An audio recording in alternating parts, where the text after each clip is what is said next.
Hello and welcome to the devotional for Monday, October 11th.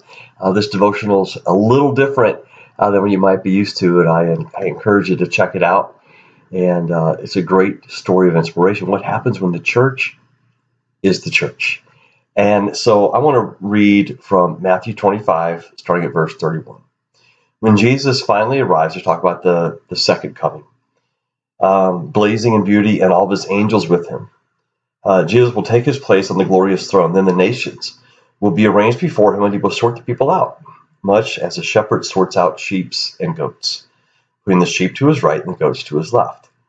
Then the king will say to those on his right, "Enter, you who are blessed by my Father. Take what's coming to you in this kingdom. It's been ready for you since the world's foundation, and here's why.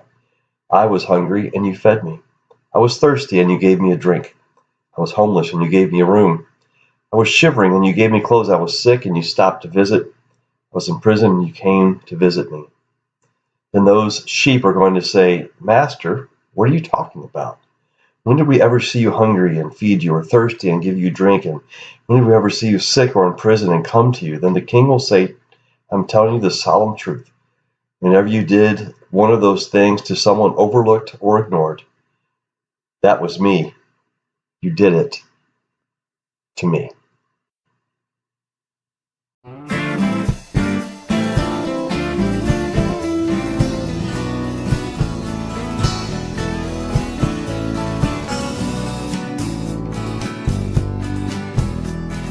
Hi, my name is Megan Allen. I am living here in Eureka, Missouri. I've been here for about a year and a half or so, and I ended up here in St. Louis in 2016.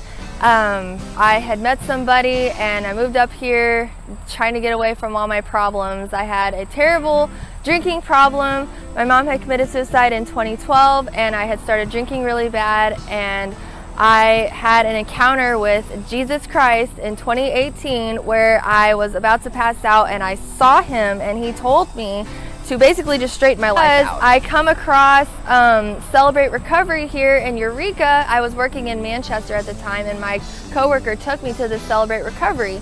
And so I went and I met the people at the River Church in Eureka, and they offered me a place to live, which was the answer to my prayers.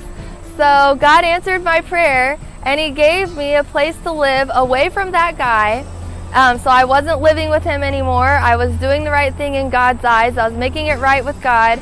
And I started living here in 2020. So it was February 2020. And so I started living here, and I didn't know anybody, and I couldn't drive at the time either because I had just got my license revoked. And so I couldn't drive and I needed a way to get to work. I had transferred Walmarts from Manchester to Eureka, and it's only 2 miles over the way, but it's quite a walk. And so I needed rides, and God provided the rides. The people at the River Church were so kind to provide rides. They provided food from the food pantry because I didn't have any money at the time. They gave me a really reasonable rate to live at this house at the time. It's just such a good place. I could just tell that God said, "Megan, just come into this house. We're going to get close." And me and God, we got really close in this house. This is such a good place to just get back on your feet. It helped me get back on my feet.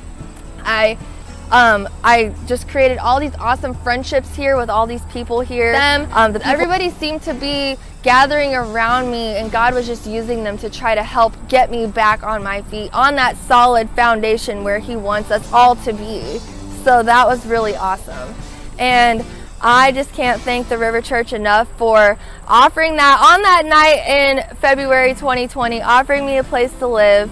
And in 2 weeks, God had me moved in just like that. Because now I have a new place to live. I got engaged, and then I wanted to make that right with God too, because I know as soon as I make things right with God, he blesses it. So I made it right with God, and I got married. So it's nice. Sorry for my nasty nails. I've been moving, but yes. And I got married, and we're gonna have a nice ceremony later, but I really just wanted to make it right with God. And I'm able to move out and move into this new place with him. So God is just so good. Oh my goodness, I just can't even think. I can't thank God enough. Praise God. Thank you, River Church, for everything you've done for me. Everybody at the River Church, You know who you are, all the people. Thank you so much. God bless you guys. Thank you.